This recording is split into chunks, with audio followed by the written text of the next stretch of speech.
They say loneliness doesn't kill you, but what if I told you it does? And not in a metaphorical, it hurts so bad kind of way. I mean, it literally, physically shortens your life. Stick with me, because what I'm about to share is backed by science, and it might just change the way you see the world and yourself. Global health experts have dropped a bombshell. Social isolation and chronic loneliness can slash your lifespan by up to 15 years. Let that sink in for a second. 15 years. To put that into perspective, that's the equivalent of smoking 15 cigarettes every single day. We all know the dangers of smoking, but how often do we talk about the danger of being alone? Let's look at the numbers, because they're staggering. People who live without meaningful social connection are 32% more likely to suffer a stroke. They're 29% more likely to develop heart disease, and they face a 26% higher risk of premature death from any cause. This isn't just a feeling of sadness. It's a physical assault on our bodies. And it's not just about major diseases.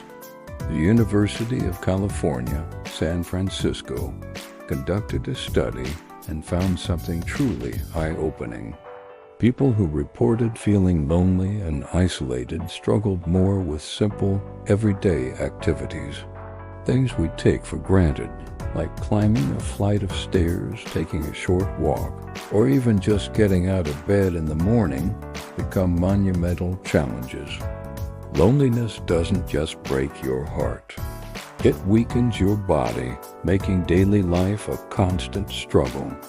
But perhaps the most chilling part of this whole story is what loneliness does to our minds. Our brains, the very core of who we are incredibly vulnerable. Studies have shown that prolonged social isolation increases the risk of developing dementia by a staggering 50%. This includes devastating conditions like Alzheimer's disease. It's like a silent thief, quietly eating away at our cognitive functions. It erodes our memory, shatters our focus, and destabilizes our emotions. Think about that for a moment. We spend so much time and energy on brain games, healthy diets, and physical exercise to keep our minds sharp. Yet, we often neglect one of the most powerful tools for brain health, human connection. Here's the tricky part. Loneliness is an invisible illness. Unlike depression or anxiety, it's rarely diagnosed by a doctor. You can't get a prescription for it. But the emotional pain it causes is very real. In fact, our brains process the pain of social rejection and isolation in the same regions that process physical pain. So when you feel heartbroken from loneliness, your brain is signaling a genuine injury. This emotional distress triggers a cascade of negative physical reactions. Your body gets flooded with stress hormones like cortisol.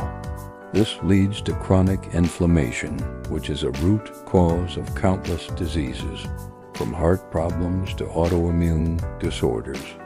Your immune system, your body's first line of defense, gets weaker and weaker. You become more susceptible to infections and illnesses. Over time, it's like your body is under constant low-grade attack, and it just starts to shut down. So let's be clear. Loneliness doesn't just make you sad, it makes you sick. It's a serious public health crisis hiding in plain sight. And the great irony is that in our hyper-connected digital world, with social media at our fingertips 24/7, we are reportedly more disconnected and lonelier than ever before. We have thousands of online friends, but may have no one to call in a real crisis. So what can we do? It starts with acknowledging the problem, both in ourselves and in others. It is about being brave enough to admit when we feel lonely and being compassionate enough to look for the signs in those around us. It's about making a conscious effort to build and nurture real meaningful relationships. Maybe it's time to put down the phone and have a face-to-face conversation. Join a local club, volunteer for a cause you care about, or simply reconnect with an old friend you haven't spoken to in a while. And most importantly, check on the people in your life. A simple text, a quick call, an invitation for coffee. These small gestures can make a world of difference. Connection might just save a life.